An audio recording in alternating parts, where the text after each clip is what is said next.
Today I'm going to talk about the game Cerberus, the Proxima Centauri campaign. It's a task force game, number 3. And it's one of their small, booklet games, like a capsule game. And the map is folded up and the counters go within the booklet. It's interesting in that it's obviously the Terrans are advancing out their empire, and they meet the Tau Cetians that are the competing force against them, and it's actually about capturing an entire planet with their forces, so that makes it kind of interesting. And you'll see it's got a lot going on for a capsule game. The art is pretty typical of task force games. It does a good job of conveying the theme.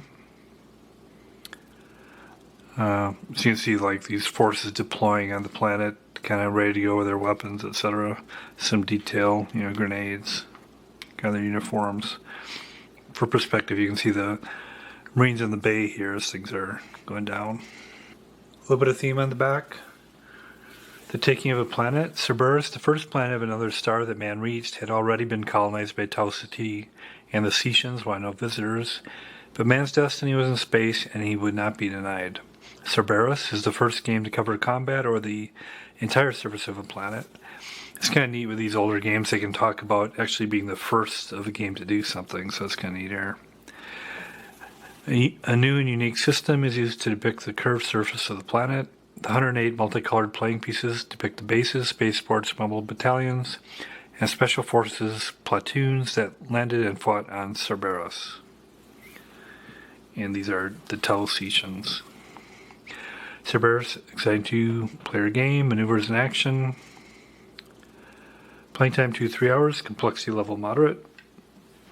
In the book here too, they do a good job of setting up an 8.5-page here of background. The Cetians were most hospitable to the humans. They were taken for a tour of the entire system, which included 14 planets, 17 moons, and a couple thousand asteroids. More than a dozen comets, as well as 34 Cetian ships, and 200,000 Cetians, of which 80,000 were occupation combat troops. The humans asked the purpose of this and received vague stories of other races on the fringes of the Cetian Empire, which includes 15 stars. The humans then offered cooperation in trade, exploration, science, and if necessary, military defensive pact.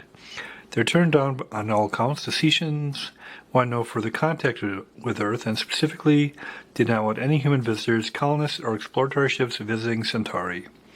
The Cetians really expected the humans to go home and stay there. The military leaders of the world studied the data. A fleet would be built and an army raised. 100,000 men seemed adequate. The objective of the first stage of choosing Cerberus was overwhelming. Closest to the war point, it would be easiest to take and impossible to bypass. The Cetian colony on Cerberus was small, and the Cetians could not dare to strip the rest of the system of troops to fight for it. Since this would leave more valuable planets vulnerable to surprise coup, Cerberus was also a Class M planet with a breathable atmosphere, eliminating the need for the troops to spend weeks in pressure suits. So the Cetians Cerberus is on the fringe of their empire, but the humans are expanding, so they have a conflict in the frontier of space. As far as components, the rulebook, which it's 25 pages, and it's black and white, not too many illustrations. So we'll see how that goes. Of course, since it's a capsule game, it doesn't have dice, but I'm just going to use dice from another task force game. So there's 108 counters. They're standard 1/2 inch by 1/2 inch. They're a little bit thinnish. They're all, one-sided. So nothing super remarkable, but functional. I have to zoom in quite a bit here because the printing on them is almost impossibly small in some cases, but generally up here you have the battalion or company, and regiment, and that's mainly for flavor if you wanna kind of group your items by that. And then there's the attack factor, defense factor, and movement factor, and then just an indication here of what the unit is. If it's an H, it means it's heavy weapon. If it's T, it's a transport. And it does talk about the different regiments. The R's for the humans are the Royal Hussars, and X is Brigade X. Cetians, P is provisional. G is Guards, M is Marine, S is Storm, and A is Assault. The Cetians don't have any unit designations, just the humans do. So the counters, Cetians are red or light red. Humans are blue or light blue. So you have the Cetian transport companies, 4 of those. E-fields, 2 of those. Paratroop battalions, 3 of those. 8 infantry battalions. 1 provisional battalion. 2 assault battalions. 11 mobile battalions. 1 storm battalion. 1 Guards Heavy Weapons Company, and 3 Guards Mobile Battalions. Then we have Special Forces platoons, bases, spaceports, and Guards Infantry Battalions.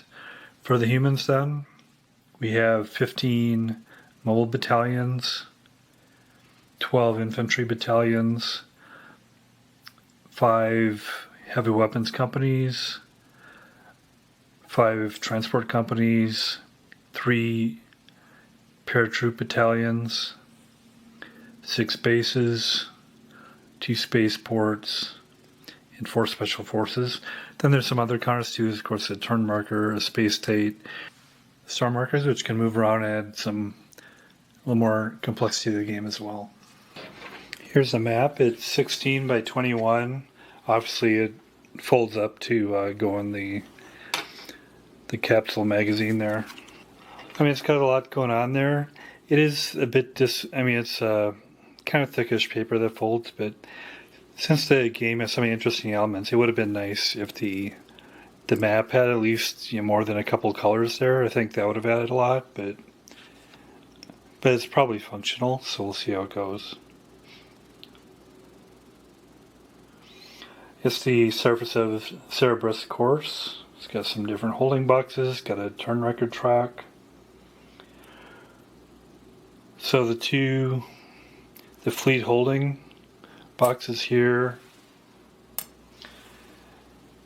represent units which are actually aboard transports with a fleet. Each fleet holding box includes several smaller boxes, each of which represents the ability to carry 1 unit. So these can each carry 1 unit.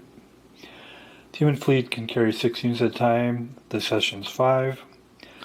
So there's 5 plus the special forces and 6 plus the special forces. Note that up to 4 special forces may be kept in a special forces box. Also note that on turn 1, the humans may have 2 units in each box. The other boxes represent planets.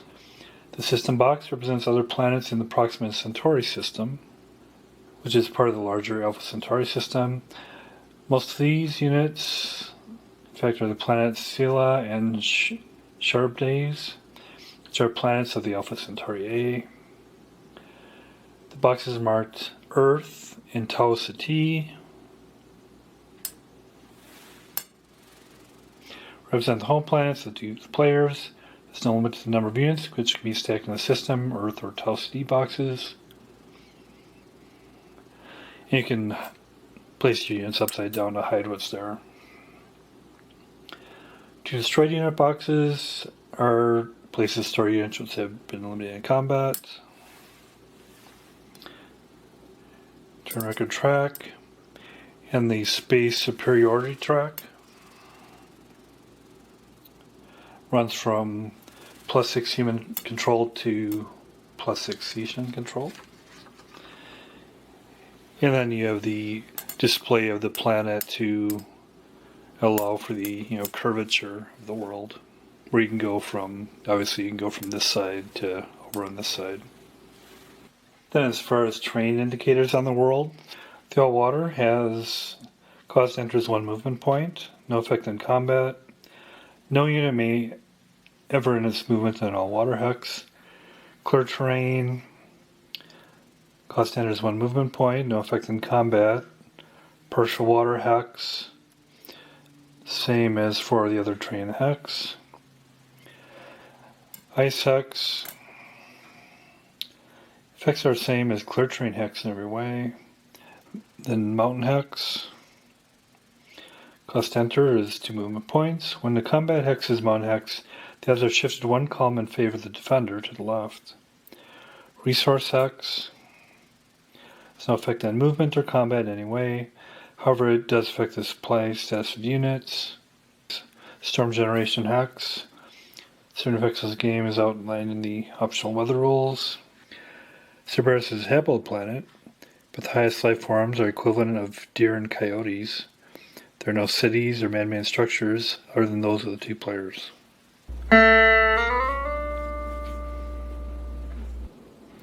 Get into the rules here. Credits, game concept, Dr. Susan L.M. Huck. Game design, Stephen V. Cowell. Game development, David W. Crump. Rules editing, Alan D. Eldridge.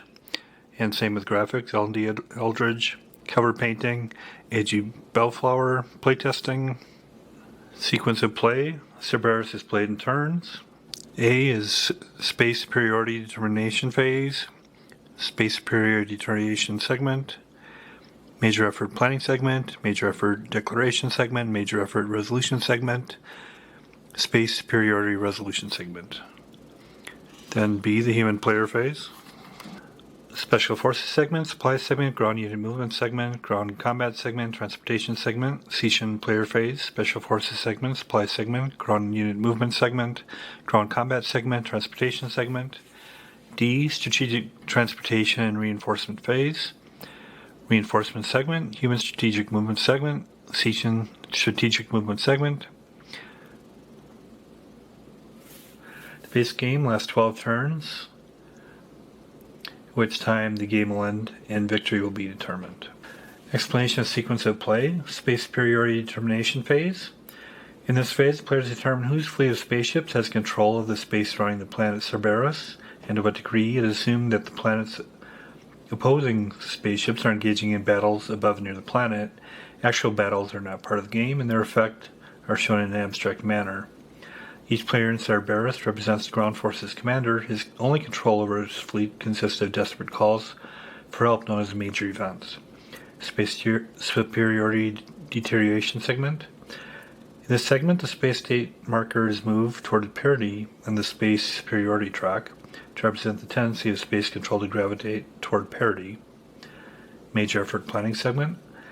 The players determine whether either or both sides are able to call for major effort during the turn. If only one player is able to call major effort, if he does call for it, skip to segment 4. If he does not call for major effort, skip to 5. If both players are able to call for major effort, proceed to segment 3. 3. Major effort declaration segment. Both players secretly write if they will or will not call a major effort this turn. If both players call a major effort, the 2 cancel each other and play skip segment 5. If only one player called for major effort, player proceeds to segment 4. 4. Major effort resolution segment. The player who called for a major effort moves to the space state marker 3 boxes in his direction. 5. Space superiority resolution segment. The human player rolls 2 dice. The total is cross-indexed on a space superiority resolution chart, and the space state marker is moved the indicated direction and number of boxes. Note that if only one player had called for major effort during the current turn, that player could decide that this segment would be skipped. B and C, human and Cetian player phases. The human player and Cetian player each go through the same sequence of steps in their respective player phases. Special Forces segment. The phasing player conducts missions using the Special Forces units. Supply segment. The phasing player provides for the supply of his ground units. Resource production step. Any base or spaceport which is located on a resource hex produces two factors of supplies. Space supply transport step. The phasing player refers to the space superiority effects chart to determine the number of factors of supplies being delivered by this fleet in the current turn. These factors of supplies are then delivered to bases, spaceports, and or ground units depending on the current space state. Supply step. Ground units not supplied directly from space are now supplied from bases and or spaceports. Ground movement segment. The phasing player moves his ground units. Ground combat segment. The phasing player conducts combat between his ground units and enemy ground units. Transportation segment. The phasing player refers to the space superiority effects chart to determine how many space transportation points he has and uses them to transport units to Cerberus. During this segment of the Cetian player phase, the Cetian player may use his suborbital transport capability to move one unit between two installations. Strategic transportation and reinforcement phase. During this phase, both players may use strategic transportation to move units between the various holding boxes on the respective sides of the map sheet. This is done in three segments. Reinforcement segment. To determine if any reinforcements are due them in the current turn, the only human reinforcements in the game are Special Forces units. Human strategic transportation segment. The human player may move up to 4 units from Earth to the human fleet box. This does not cost any transport points. The human player may move any number of units from the fleet box to the Earth without any cost. Cetian strategic transportation segment. The Cetian player may move any number of units from his system box to his fleet box, and vice versa. Then he may move 2 units from the Tau Ceti box to the system box. The Cetian player may not move units directly from Tau Ceti to his fleet. The Cetian player may always move any number of ships from his system box to the Tau Ceti box. None of this movement has any cost in space transport points. Movement. The phasing player may move any or all of his supplied units, so long as the movement allowance of a given unit is not exceeded. Only the units of the phasing player may be moved during the movement segment of a given player phase. Each unit expends 1 movement point for each hex that it enters, except for mountain hexes. Each unit must expend 2 movement points to enter a mountain hex. Units may enter and pass through all water hexes, however, a unit may not end a movement segment in all water hex. A unit may end its movement in the same hex as an enemy unit or units. When entering the zone of control of an enemy unit, a unit must either stop or move into the same hex as the enemy unit or units. Any unit which enters a hex occupied by enemy unit may not leave that hex on the same turn. A unit which is unsupplied at the beginning of a given movement segment may not move during that movement segment. A unit, except those with a movement allowance of 0, which is in supply at the beginning of the given movement segment, may always move at least 1 hex, regardless of train costs or the presence of enemy zone of control. Certain units may be moved without spending movement points or by being transported by other units. Special movement rules. East-west movement. The east-west edges of the map, including the east and west curvature edges, are considered to mate. Curvature sections. The map areas comprising of hex rows 0100 to 0400 and 1600 to 1900 are curvature sections which represent curvature of the planet. When moving in these areas, units may effectively jump the intervening space between hexes. Zones of control. All ground units exert a zone of control into the 6, or in some cases 7, immediately adjacent hexes. However, E-fields and special forces do not ever exert a zone of control into adjacent hexes. Any hex defined as being adjacent in the rules on movement is considered adjacent for all purposes. This zone of control represents the ability of the unit to control the areas immediately around it by use of patrols, long-range weapons. A unit does not exert a zone of control into the hex it occupies. A zone of control extends into adjacent hexes regardless of the presence of enemy units or terrain in those adjacent hexes. When a unit of the phasing player enters the zone of control of an enemy or units, the moving unit must either stop or enter the hex the enemy units or units are in, and then stop. Any unit upon entering a hex which already contains 1 or more enemy units must immediately stop and move no further in the current movement segment. Whenever 1 or more human units are in the same hex as 1 or more Cetian units, the zones of control of all units in the hex are suppressed. This applies even if one player has more units in the hex than the other player. The effect of a suppressed zone of control is that it no longer extends into any adjacent hexes. The zone of control of a unit in this situation remains suppressed as long as there is at least one enemy unit in the same hex. However, the zone of control of the unit will become active again at the instance there are no enemy units in the same hex. If one human unit and one Cetian unit are stacked together in the same hex, the unit of the phasing player could move out of the hex in one of the following ways, depending on the situation. If the hex to be entered is vacant or contains only one or more friendly units and is not adjacent to any other enemy unit or units, the moving unit would be required to stop and move no further in the current movement segment. If the hex to be entered is vacant or contains only one or more friendly units and is adjacent to any other enemy unit or units, the moving unit could stop where it is, or it could enter any other adjacent hex which contained one or more enemy units. The moving unit must immediately stop and move no further during the current movement segment.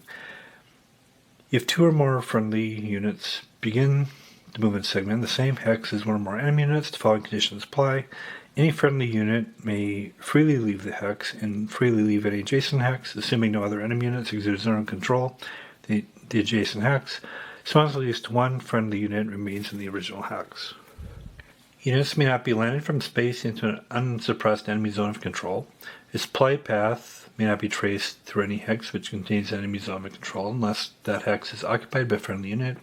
Zones of control do not affect combat. Attacking is completely voluntary in the presence of an enemy unit's zone of control, and a hex occupied by a friendly unit or units does not force combat. Stacking. Each player may have up to 3 units in a given hex. Note that in all cases, transport and heavy weapons companies may be added to a stack over and above the limit of 3, resulting in as many as 6 units from each player in a given hex. The 3 units in a stack may never include more than 1 spaceport. The 3 units in a stack may never include more than 2 combat battalions or heavy weapons units. In addition to the 3 units allowed in each stack, 1 heavy weapon unit and 2 transport companies may be added to any or all stacks in excess of the stacking limits. However, note that the total number of combat units may never exceed 3. Special forces units never count for stacking. Stacks are created at the end of the movement phase. Units do not move as stacks, but as independent units.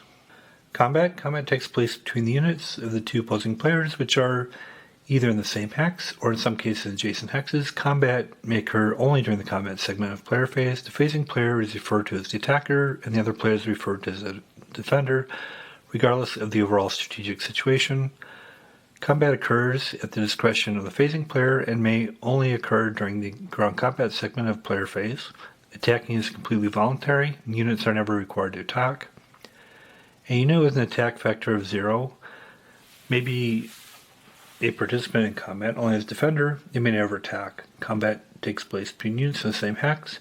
In addition, mobile battalions and heavy weapons companies may attack from an adjacent hex or hexes if there are no enemy units in the same hex with them. In a given stack, attacking units may include a unit or units in the combat hex and or unit or units in adjacent hex or hexes if they are mobile or heavy weapons units. However, a defending unit or units outside the combat hex are never involved in the combat. Units in the same hex as enemy units cannot attack any enemy units except those in the same hex with them. No unit may attack more than once per ground segment, and no unit may be attacked more than once per ground combat segment. In the ground combat segment of a given player phase, only units of the phasing player may attack. All units defending in a given hex may be involved in the combat, and they must all be attacked at a single strength. The defender may not voluntarily withhold any units in the hex under attack. The attacker must attack all the units as a whole, i.e. the defense strengths of all defending units in the combat hex are totaled, and this total strength attacked. Other units of the phasing player in a hex that contains an attacking unit need not participate in that same attack or any other attack. How to attack? Total the attack vectors of the attacking units involved in the specific attack, including fire support, compared to the total defense factors of defending units in the combat hex. State the comparison as a ratio. Total attack factors to total defense factors. Run off the ratio in favor of the defender to roll a single die and read the result on the appropriate line, again under the odds. Apply the result immediately.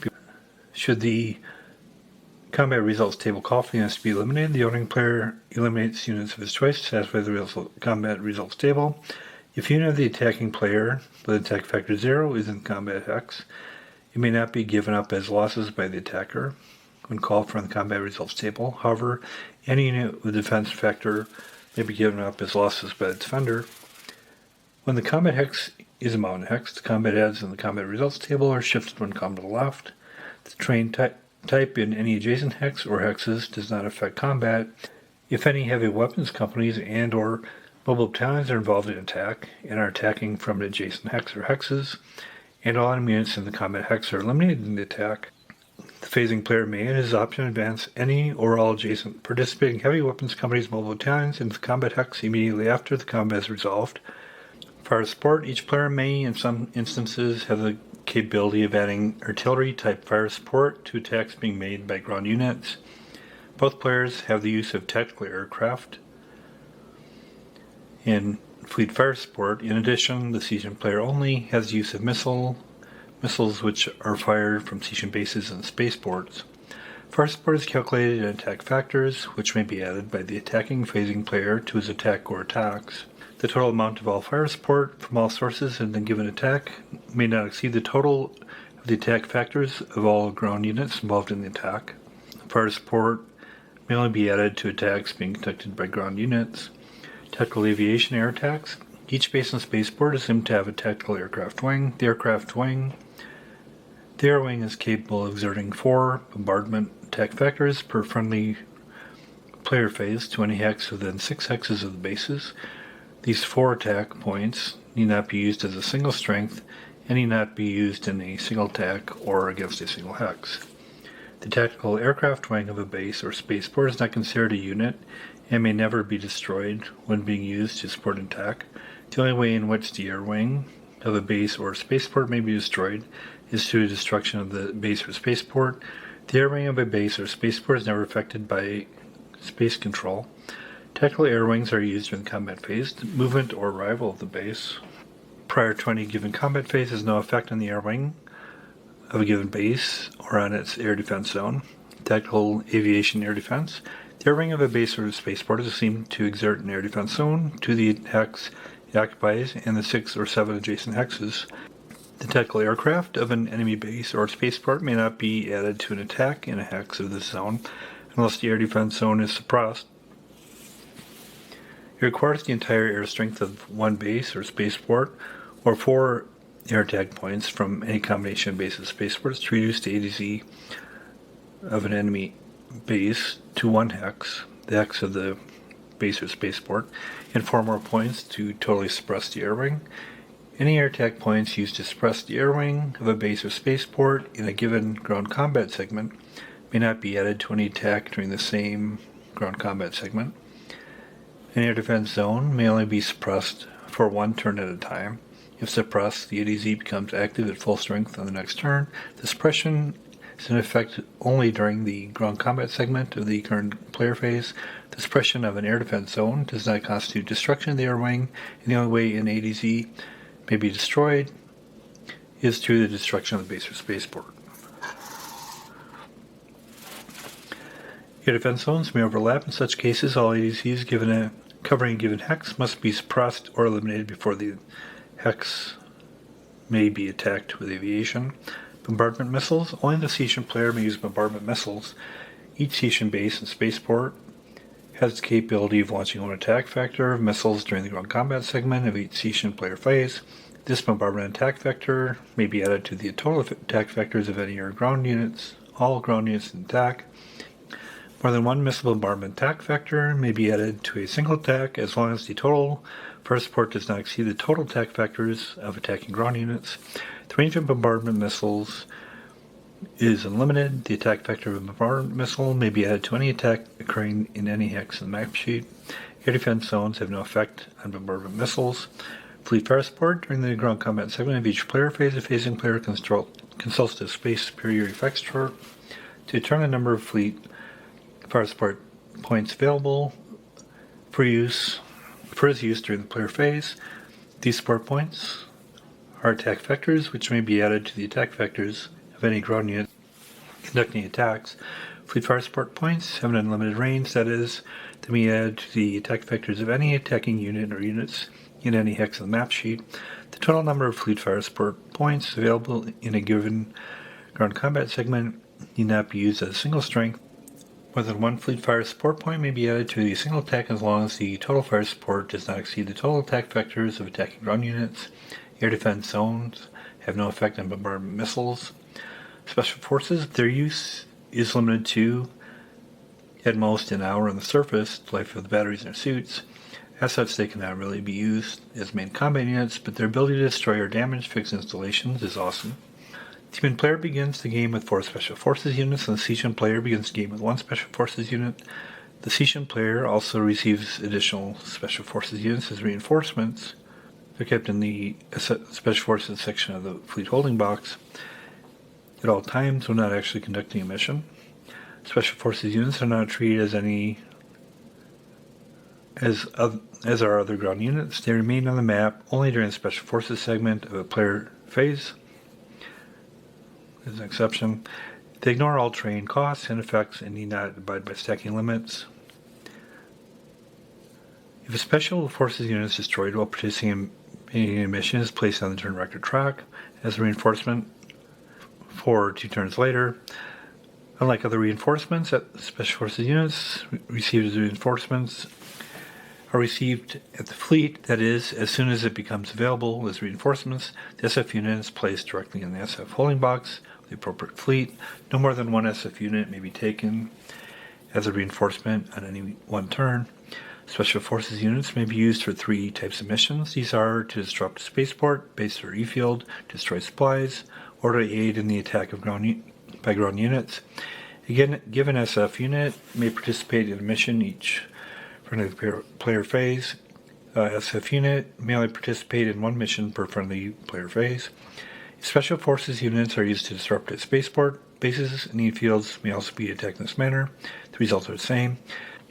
Any number of SF units may be used. All SF units which are to participate in the attack are placed on top of the spaceport and the die is rolled. The die roll results cross index to the number of SF units in attack on the Special Forces versus Spaceport table, which yields the result. A given spaceport may only be attacked for disruption purposes 1 time in each game turn. Disruption result lasts 1 full turn until the next friendly Special Forces segment, at which time the disrupted spaceport becomes undisrupted. Effective disruption as follows. Missed bombardment may not be used by a disrupted base or spaceport. The air wing of a disrupted base or spaceport may not attack. A disrupted base or spaceport may not produce supplies if on a resource hex. A disrupted base, spaceport, E-field may not be used to transport units from the fleet to the surface of the planet. Disrupted bases or spaceports may not issue supplies that they are holding except to units that are stacked on the base or spaceport or adjacent to it. However, a transport company inverted on the base or spaceport can transport supplies 20 units within range. Special forces units may be used to attack supply stockpiles of bases or spaceports. Any number of SF units may attack a given base or spaceport. However, each SF unit must attack individually. For each Special Forces unit attacking a given base or spaceport, a single die is rolled, and the result is read on the Special Forces versus Supply table. The result is applied immediately. A Special Forces unit, which is to be used to support attacks by ground units, may not be used to attempt to disrupt a spaceport, nor may it be used to attack supplies during the ground combat segment or the current player phase. The phasing player may then use any SF units not used in the Special Forces segment to support attacks by ground units. At the beginning of the ground combat segment of the current player phase, the phasing player may place Special Forces units not used in the immediately preceding Special Forces segment on top of the hex, which is to be the combat hex in a subsequent attack. Exactly 2 SF units may be used in any given attack. The 2 Special Forces units used to support an attack never count toward attacking limitations. The effect of the 2 Special Forces units involved in attack is to shift the odds column in the combat results table in favor of the attacker to the right. The result in combat results table in the attack in no way affects the Special Forces units involved in the attack, and they may not be given up as losses if losses are called for on the CRT. However, after the attack is completed and the results are applied to the ground combat units involved, a single die is rolled for each of the 2 SF units involved in the attack. On a roll of 1, 2, or 3, the given SF unit is eliminated.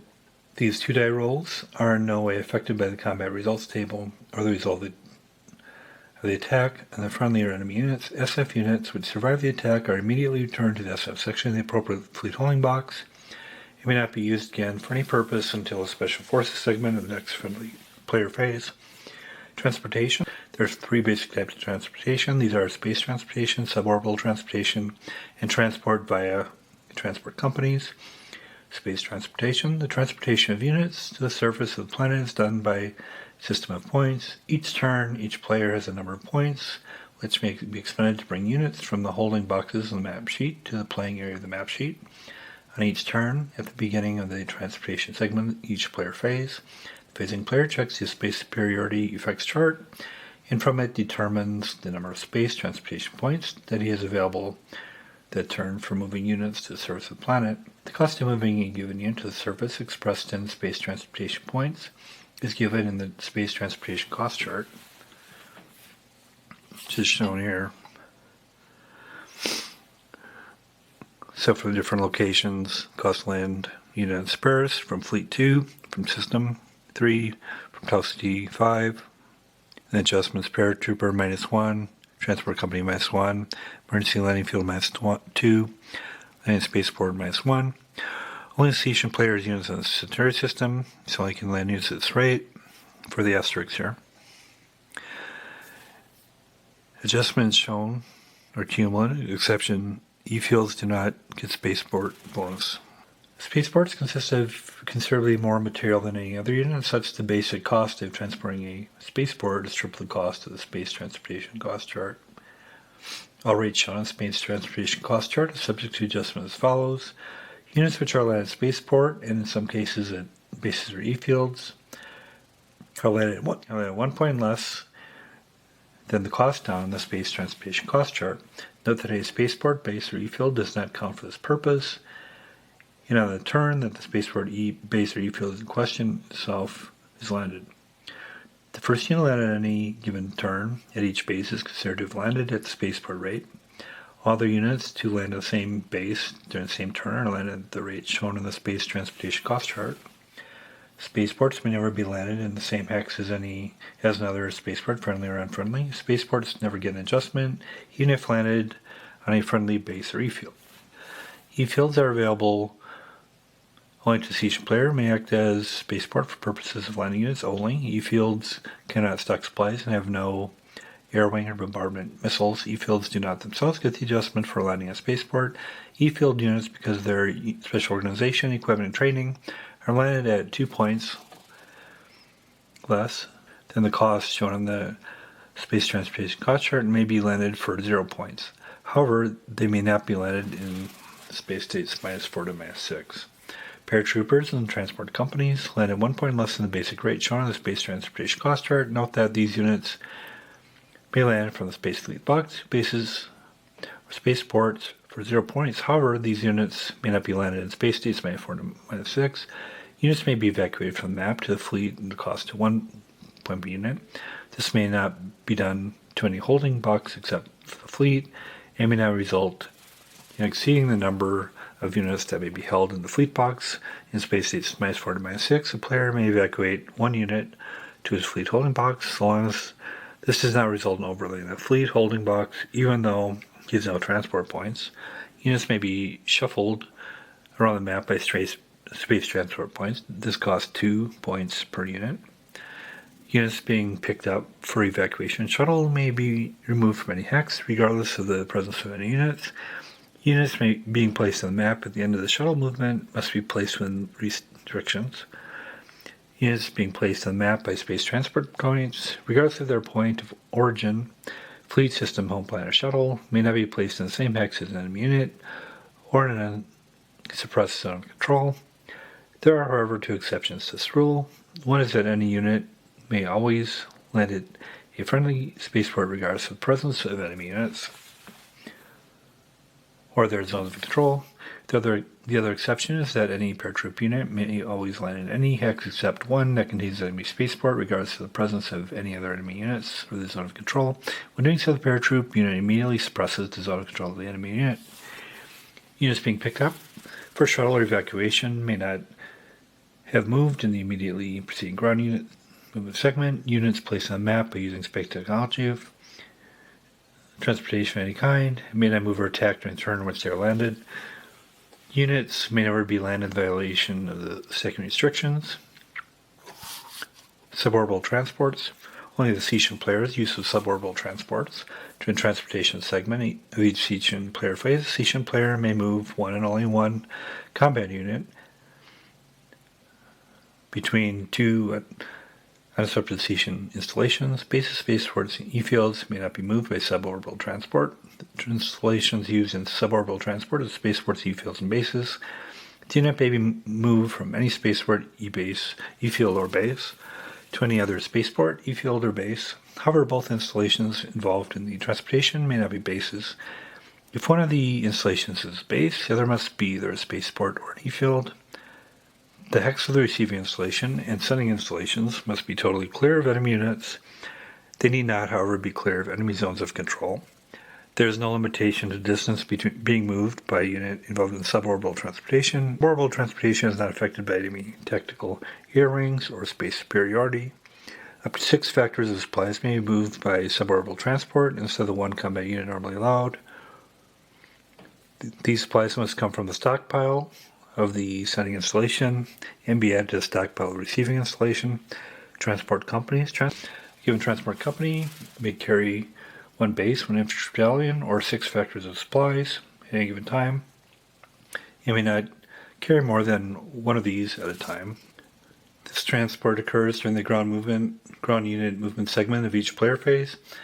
If at any point during its movement a transport company enters or begins in a hex with a potential passenger, it may load and carry the passenger as long as it moves. Transport company may unload its passenger at any point along its path of movement. Passenger is considered automatically unloaded at the end of the movement phase. There is no penalty or additional cost in movement points to load and or unload a passenger. Combat units must be supplied with fuel and ammunition, or they begin to lose some of their combat effectiveness. The following units require supplies: infantry battalions, mobile battalions, heavy weapons companies, and transport companies. Bases, spaceport special forces units, and E-fields never require supplies. Supplies are recorded in factors. One factor of supplies is sufficient to supply one unit for one turn. When a unit is unsupplied, it is flipped upside down. In this state, it cannot move and cannot attack. Its defense factor is halved. It remains in this condition until next turn, when if supplied during the supply segment, it may be flipped right side up and resume normal movement and other functions.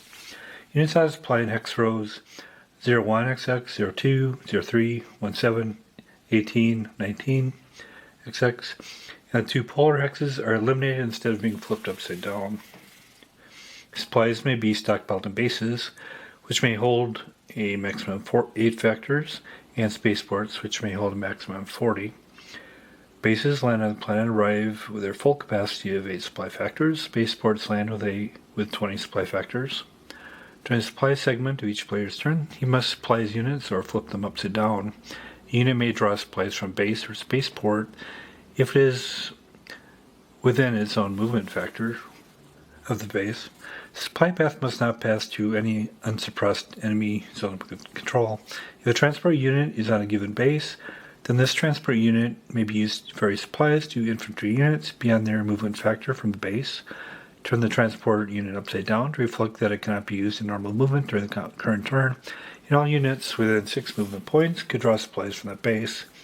A transport company may carry up to 6 factors of supplies and may use these for its own supply during the trip to its destination. When carrying supplies, the transport company may issue these supplies to units with which it is stacked during the supply segment. Supplies may not be landed from space directly to a transport company, other than one factor for the transport's own uses. A transport company may load supplies at a base and spaceport during only the ground unit movement segment, and once it has them, it can do only one of 3 things with them: unload them at another base, voluntarily destroy them, or use them as supplies for itself or the units in the same hex. The supply stockpiles of bases and spaceports may be attacked by special forces units. A base or spaceport located in Resource X may manufacture 2 supply factors per turn from the resources in the hex. One and only one from the unit, which is in the Resource X, not also occupied by a friendly base, may draw one factor of supplies directly from the resource hex. If each player has a unit or units in the same resource hex, one unit of each player may draw a supply factor from the hex during the supply segment of their respective player phases. Supplies may be landed from space directly into friendly units during the supply segment if the space state is parity or better. Space superiority reflects the current relative strength of the rival space fleets. This is recorded and shown on the space superiority track of the map sheet. Space state may vary from +6 to -6, and the space state of one player is the exact opposite of the other. For instance, if a human is +3, a Cetian is -3. During the space superiority determination phase, the players follow the 5 segments to resolve the state of space control of their turn. The other fleet can, without too much difficulty, manage to regain parity. This is reflected in the space superiority deterioration segment of the space superiority determination phase. This is done by moving the space state marker closer to parity. The amount of this reduction is as follows: 5 or 6, new is 3, 4, 2, 2 or 3 is 1, 1 or parity is parity. Both players may call on their fleets to make major efforts. This major effort represents a surge of sorties, in effect having more combat power today in exchange for less tomorrow. Both players in the game may make major efforts. The Cetian player may make a total of 3 major efforts, with the first one no earlier than turn 3. The human player may make a total of 3 major efforts, with the first one no earlier than turn 4. After making a major effort, another cannot be made by the same player until the third following turn. The effect of the major effort is to move the space status marker 3 boxes in favor of the player who made the major effort. On a turn in which only one player has made a major effort, that player may add his option cancel the die roll, which would normally be made during the space superiority resolution segment. In the space superiority resolution segment of the space superiority determination phase, 2 dice are rolled and totals cross-indexed on the space superiority resolution chart to determine any change in space control due to the action of the fleets. Explanation of space superiority effects chart. The number on the left of each pair is the appropriate factor for the humans in that space state, while the number on the right is the appropriate factor for the Cetians. Space state, a numerical expression, the net relative strength of the space fleet in attempting to secure and hold the space around the planet. Net transport points, number of space transport points available for use in the current turn. SF units, maximum number of special forces units, which can be used in the current turn. Note that you may not have this many available. Supply factors, total number of supply factors, which can be delivered to the planet in the current turn. Fleet fire support points, the total number of fleet fire support points, which can be used on the current turn to assist in attacks on enemy units. In the space superiority track, and space superiority effects chart is shown here. These are the levels of it: space state, transport points, SF units, supply vectors, fleet fire support. Cetian special reinforcements. During transportation segment, Cetian player's first turn, the Cetian player may attempt to land the units that are in the fleet box by special insertion techniques. This is the only time this may be done. Cetian player rolls a single die. This is the number of units from his fleet holding box that he may land on the planet. Note that 5 or 6 would still only land 4 units. These units may be landed with the cost of any transport points and may be landed in any landing hex not occupied by an enemy unit or its unsupported zone of control. Serial length, and serial lasts 12 turns. There's an optional extended game. Minimum garrison, both players are forced to operate under minimum garrison rule. This is a minimum number that must be maintained on the surface at all times. After turn 4, if either player is reduced to less than the minimum garrison, the game is over and the player is lost. The minimum garrison is one of the following: 1 spaceport, 1 base, and 3 battalions. 1 spaceport, 5 battalions. 2 bases and 4 battalions. 1 base and 6 battalions, or 8 battalions. Or if both players are below the minimum garrison requirement when it's first reinforced, then the rules supersede until the end of the second following turn. And victory conditions. Assuming that neither player has won by means of minimum garrison, the game is decided on points, which are tabulated at the end of turn 12. Players receive points for enemy units destroyed, their own units from the planet, for occupation of continents and holding resource hexes. The points are as follows. For units destroyed, shown here. For continents held, shown here. For each resource hex occupied, the points are totaled and expressed in ratio of human to Cetian victory points. This ratio is then compared to the levels below. 4 to 1 or more human decisive victory, and that ranges all the way up to less than 1 to 2, which is a certain decisive, with a Cetian decisive victory. Then there's optional weather rules. Players may add the effect of weather to give it a new dimension of realism. There are two kinds of weather: Arctic cold fronts and tropical storms. Storms are assigned by an intensity level. This is the radiant severity of storm. Torrid storms are intensity level 3, mildness level 1. Only tropical storms vary intensity.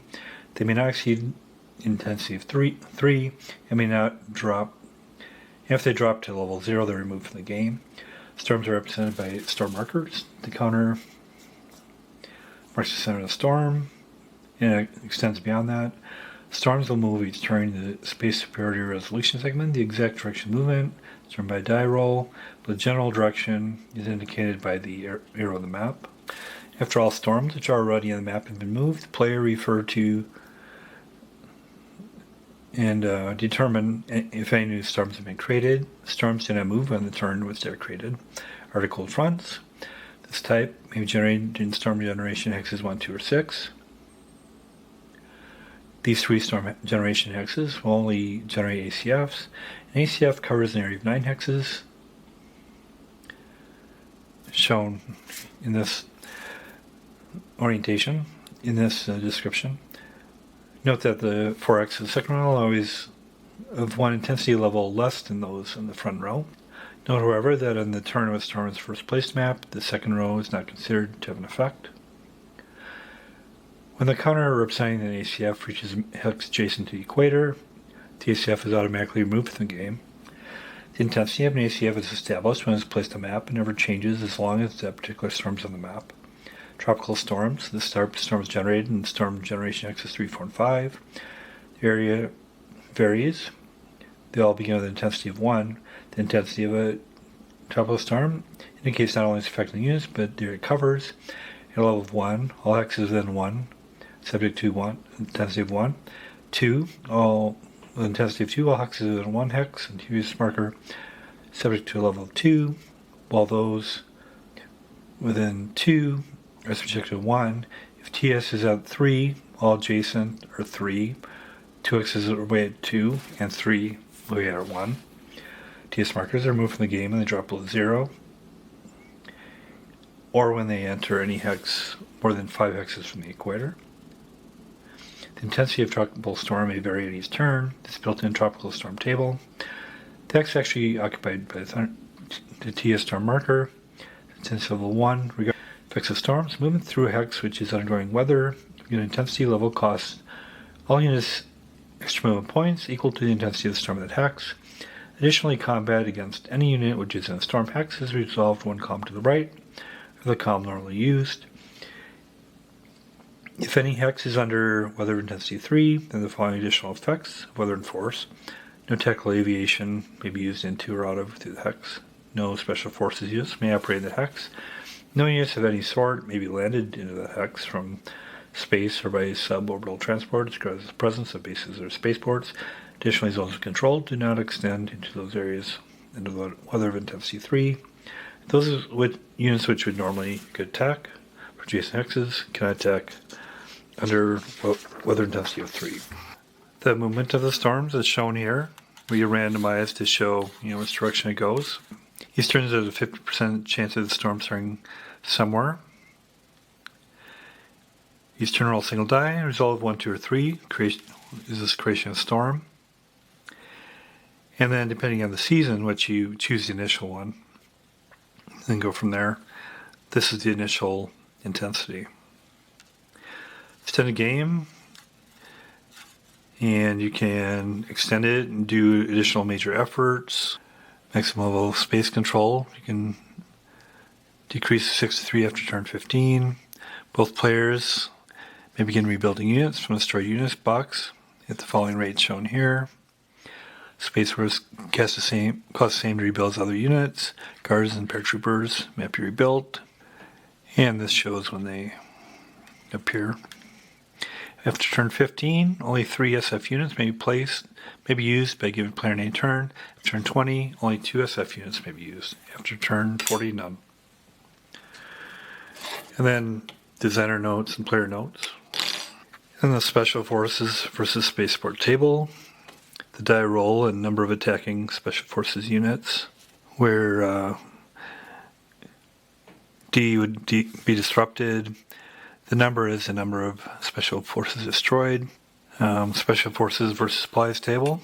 Die roll result. It talks about the number of factors destroyed for each. Space superiority resolution chart. Die roll of 2 dice. And how you shift the space superiority towards the human or Cetian. Combat results table. Die roll and then the odds. So the results indicated show the number of attacking units lost and then the defending units lost. A dash means none lost. So for instance, 1 would be one of each. Each player chooses his own units to be eliminated. Spaceports count as 2 units when eliminated. CRT calls for 1 unit to be eliminated. The spaceport is the only unit in the hex that is inverted and thereafter functions as a base. Then we'll get into setup and play.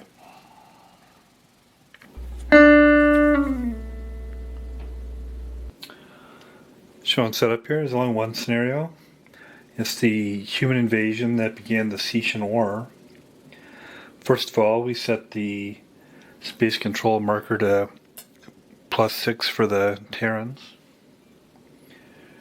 And the Cetians will first of all set up the spaceports and 4 bases. And I put them each on resources. Kind of distributed them across the continents here. And then distributing everything, somewhat, equally across. There's 6 infantry, 342s, 6 mobile battalions, 336s, 1 transport company, and you have to deploy them on spaceports and based on resource hexes, which I did anyway.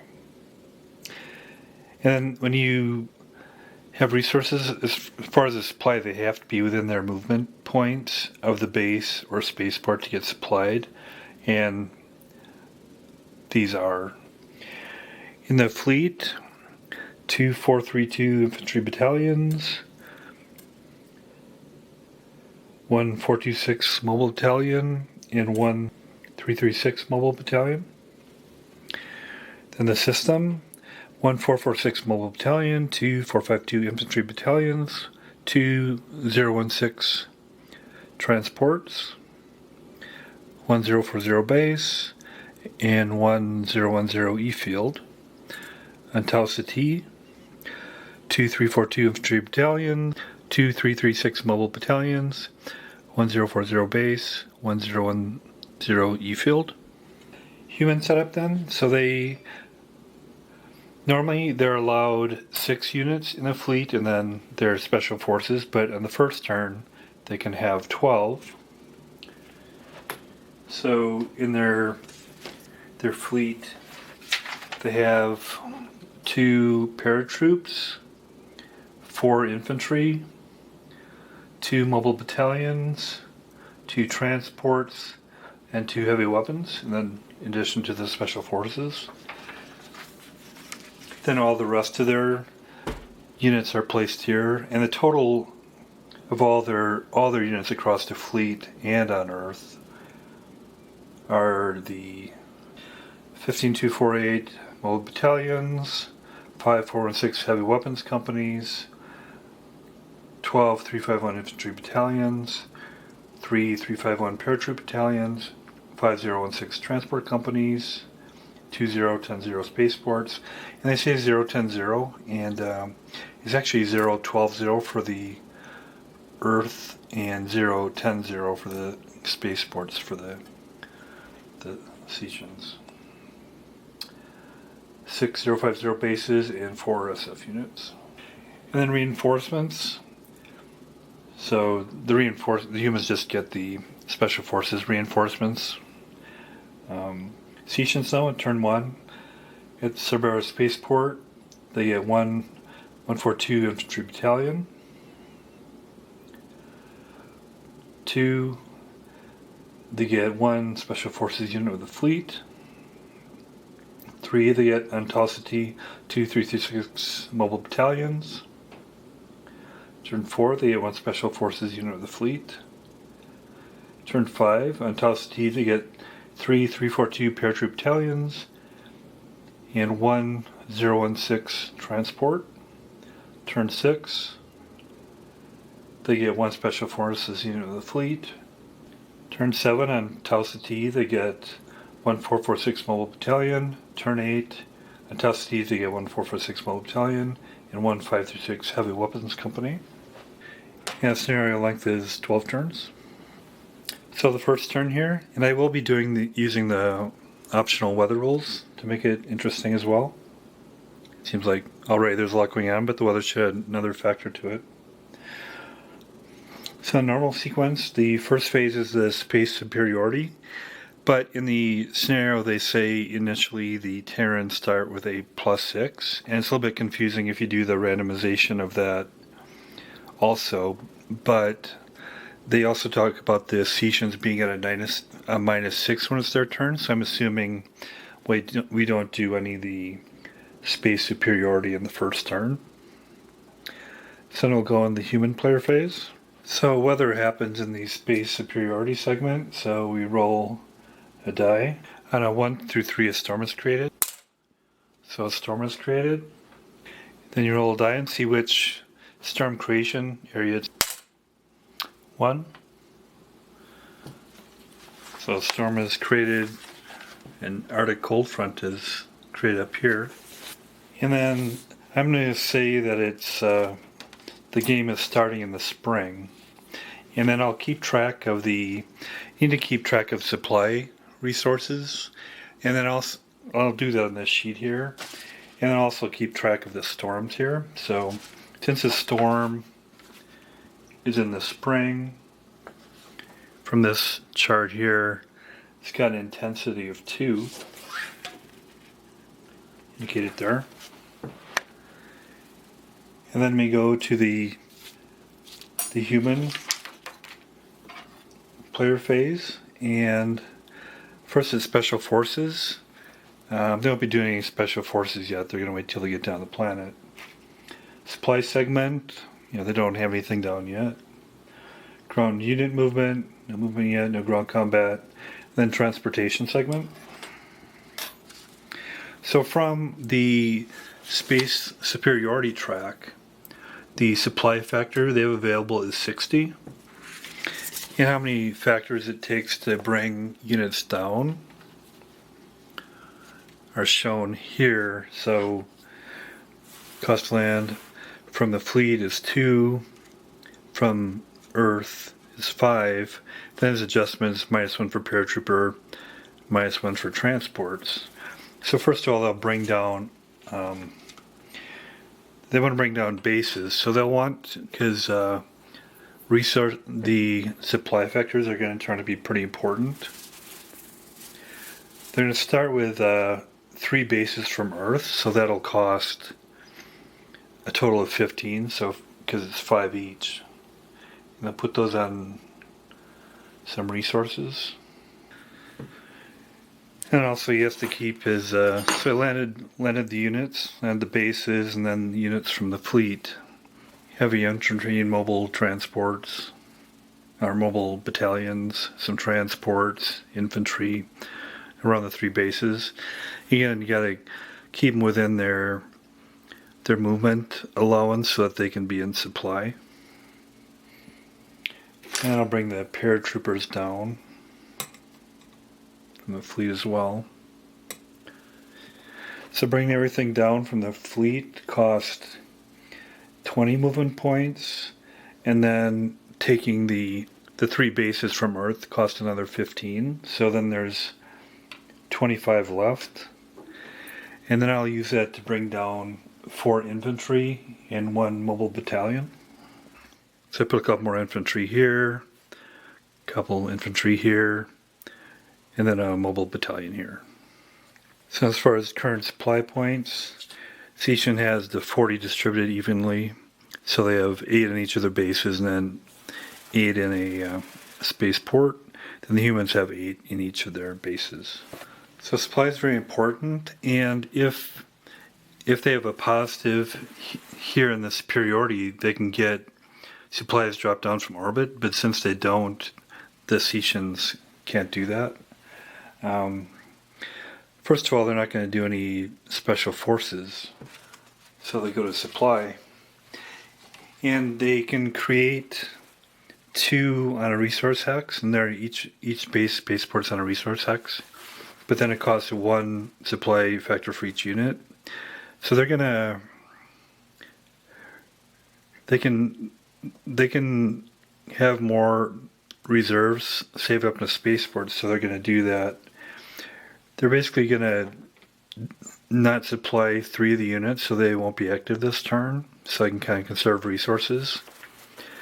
So they are only supplying 2 units between the 2 here. So they're generating 2 each, so there's 4 generated. So this base is supporting these 2, and this spaceport is accumulating 2 then. So they can add 2 to their what they have. So they have a total of 10 now. And here they're disabling 1. They're not supplying 1, so they can just kind of maintain equilibrium here, and they're generating 2, and then they can supply 2. Similarly here, it's generating 2 and supplying 2. That one's not active, and this one's generating 2 and supplying 2. So. As far as Cetian movement, not a lot of movement going on initially, but he'll want to meet some forces up here. So 1, 2, 3, 4, 5. Then I guess he'll keep him here. You move him a little bit closer in, and they'll stay where they are. So space transport segment, first term's a little bit unique because there's a reinforcement that shows up at the spaceport of an infantry, and then they don't have space superiority. But in the first turn, they can do a special technique where they come down and you roll, and it shows the number of units from a fleet holding box that may land on the planet. But a 5 or 6 also equates to 4, so that's good news. Sit up here, put infantry here. Of course, they got to worry about supplying next time too. Actually, because of supply, they'll actually put him over here at spaceport. They'll put him over here as well. So they'll kind of keep their main forces over here because they have more supply there.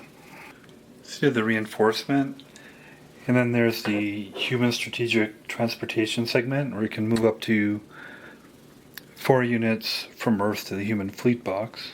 Move paratroop, transport, infantry, and heavy weapons. And then the Cetian strategic transportation segment may move any number of units from a system box to its fleet box within the limitations of fleet box. We'll do that first. So moved over the Guards Mobile Battalion, a couple of assault battalions, transport, and a base. And then I move 2 units from Tau Cetians to the system box. So I'll move 2 mobile battalions over. And that's the end of that turn. Then I'll start turn 2. Start turn 2 here. So first of all, the space superiority determination phase, and the first part of that is the deterioration. So if the original state is 5 or 6, the new is 3. So we'll move that down. And then the major effort planning segment. And major effort determination phase. So neither of them can do it until he's turned 3. And the result of a major effort is that the one that does it, or it increases it by 3. But since they can't do that, we'll not do that. Space superiority resolution segment. So that's referred to here. So roll dice. 5. Shift 1 to human. So they get back up to 4. Then the human player goes in the special forces segment. So they're going to try to disrupt this spaceport. They'll set a couple of special forces units right there. Then consulting the table. 2. Number of attacking special forces is 2. So that's a successful special forces action. So they disrupted the spaceport. And now the supply phase for the humans. So they got so they're at space state of are allowed 50 supply factors. So they're in pretty good shape. That can come right down to the bases. Although the bases are already at their max of 8, so they can't get any more. But they can use those supplies to support basically all the units, because there's 1, 2, 3, 4, 5, 6. So within the 8 here. 1, 2, 3, 4, 5, 6. So within the 8 there. 1, 2, 3, 4. So they're all good. And they're close enough in their supply routes within their movement points. Then movement segment. So they're going to move their forces up here to engage with these. So you got this mobile battalion's got a factor of 6. So 1, 2, 3, 4, 5, 6. Similarly, he'll move in. The infantry only has a movement factor of 1, so they'll just move up a little bit here. This infantry will go on the transport, which can go 1, 2, 3, 4, 5, 6. And he'll unload him. He'll be there. He'll also move up.